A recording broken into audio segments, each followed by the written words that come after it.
दोस्तों, क्या आपको पता है एक बैम्बू ट्री को लगभग 5 सालों तक परवरिश करने के बावजूद आपको कुछ ग्रोथ नहीं दिखता और फिर अचानक एक दिन छोटा सा पौधा निकलता है मिट्टी से और देखते ही देखते अगले 5 हफ्तों में वो ऑलमोस्ट 90 फीट तक ग्रो कर जाता है। Renowned motivational speaker less brown अपने स्पीच में ये चाइनीज बैम्बू ट्री का एग्जाम्पल बहुत यूज़ करते हैं टू एक्सप्लेन पेशेंस। अक्सर लोग कोई काम को पहले 1-2 सालों में थक हार कर छोड़ देते हैं अगर रिजल्ट नहीं दिखता है तो। अगर आप नेवर गिव अप एटीट्यूड रखते हो तो ये रहे आपके लिए 6 पैसिव इनकम सोर्स जो आपको मंथली अच्छा खासा पैसा दिला सकते हैं without doing much work after a particular period. लेकिन शुरुआत में एक एक्टिव इनकम जैसा ही एफर्ट आपको देना पड़ेगा।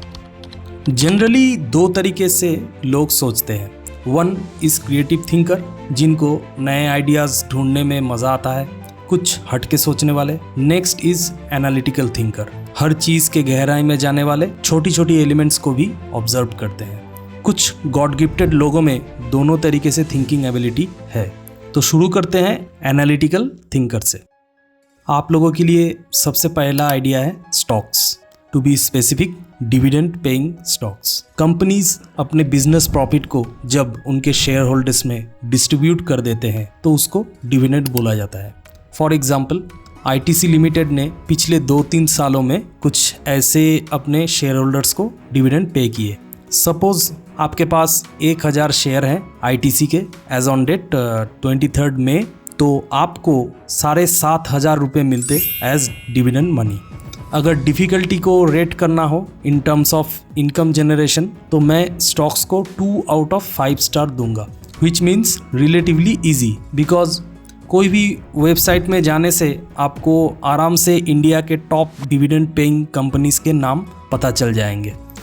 अब अपनी एनालिटिकल सोच को काम में लगा के इन कंपनीज के बिजनेस को समझ सकते हो और उनमें से जो भी कंपनी आपको ठीक लगे उसमें इन्वेस्ट कर सकते हो। ये 100% पैसिव इनकम है दोस्त, जो आपको क्वार्टरली और हाफ ईयरली और एनुअली बेस्ड ऑन कंपनी के पॉलिसी आपको मिलते रहेंगे। जितना ज़्यादा इन्वेस्टमेंट अमाउंट उतना हाई डिविडेंड मनी।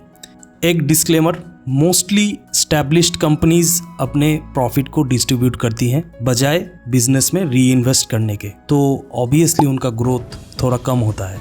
इसीलिए पैसिव इनकम के चक्कर में पोर्टफोलियो को डिविडेंड पेइंग कंपनीज से भर देना भी सही नहीं होगा।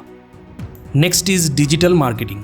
अगेन, जो लोग क्रिटिकल थिंकर हैं वो मार्केट्स में गैप्स को आइडेंटिफाई कर सकते हैं। फॉर एग्जाम्पल, ये मॉप स्टिक तो आपने ज़रूर देखा होगा हर घर में। इंडिया मार्ट पे ये कितने की मिल रही है आप एक बात देख लीजिए।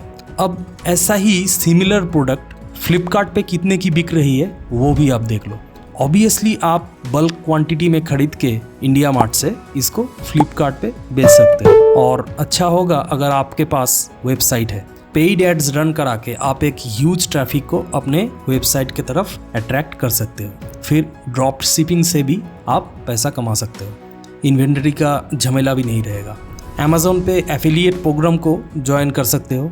कुछ यूनिक प्रोडक्ट्स को ढूंढ के उनके एफिलिएट लिंक अपने सोशल मीडिया अकाउंट्स पे पोस्ट कर सकते हो। Now the degree of difficulty is high, because अगर आपके पास ऑलरेडी एस्टैब्लिश्ड ऑडियंस नहीं है तो एफिलिएट मार्केटिंग थोड़ा मुश्किल है। इसीलिए आपको एक फैन फॉलोइंग बिल्ड करने में टाइम देना पड़ेगा। एंड ड्रॉप शिपिंग में भी प्रोडक्ट ढूंढना एक बहुत बड़ा चैलेंज है, उसी के ऊपर आपका पूरा प्रॉफिट डिपेंड करेगा। बट लोग अच्छा खासा पैसा कमा रहे हैं दोस्त, जैसा कि आप देख पा रहे हो। एक बार जो चीज़ ऑनलाइन पे चला गया तो ज़िंदगी भर आपको उससे पैसे आने की एक उम्मीद रहती है। Next is YouTube channel. ये category analytical and creative minded दोनों के लिए है। जिनमें ये एबिलिटी है वो लोग तो फोड़ देंगे। Most famous example is Saurabh Joshi. बहुत अच्छे कलाकार हैं जैसा कि आप सब लोग जानते हैं, which is his creative side. अगर आप उनके थंबनेल्स को स्टडी करोगे तो उनका एनालिटिकल थिंकिंग भी आपको पता चलेगा। हर थंबनेल अपने आप में एक स्टोरी है। छोटी छोटी चीज़ों पे बहुत ध्यान दिया गया है, लाइक एक्सप्रेशन, फ्रेमिंग। अगर आपके पास कोई भी टैलेंट है तो उसको यूट्यूब के ज़रिए आप शोकेस कर सकते हो फ्री में। थंबनेल टाइटल कैसे बनाते हैं उसके लिए डिकोडिंग YT को फॉलो कर सकते हो। दोस्तों, इंटरनेट रेवोल्यूशन अपने पीक पे है और इससे अच्छा समय आपको और नहीं मिलेगा। Degree of difficulty on income is 50-50 because entry free है तो कंपटीशन बहुत ज़्यादा है। हेंस ग्रोथ में नॉर्मली बहुत टाइम लग जाता है। एक बार अच्छा खासा व्यू मिलने लगा तो पुरानी वीडियो से ही आप लखपति बन जाओगे। डिसेंट व्यूज़ पे मंथली 20 से 30 हज़ार की इनकम आराम से हो जाती है। Next is digital asset. ये कैटेगरी भी कंबाइंड थिंकर्स के लिए बहुत अच्छा सोर्स ऑफ इनकम है। For example 3D animation video entertainment के फील्ड में बहुत तेज़ी से ग्रो कर रहा है। एक एनिमेटेड सीन क्रिएट करने के लिए बहुत सारे एसेट की ज़रूरत पड़ती है। सपोज़ आप कोई एक नेचुरल सीन क्रिएट कर रहे हो तो आपको रोड चाहिए, ग्रास चाहिए, बिल्डिंग्स चाहिए, पीपल चाहिए।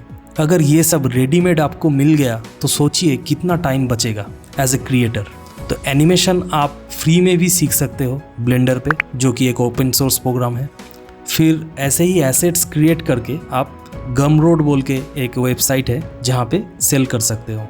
मैंने ऑलरेडी शुरू किया है सीखना और ये रहे मेरे कुछ क्रिएशंस।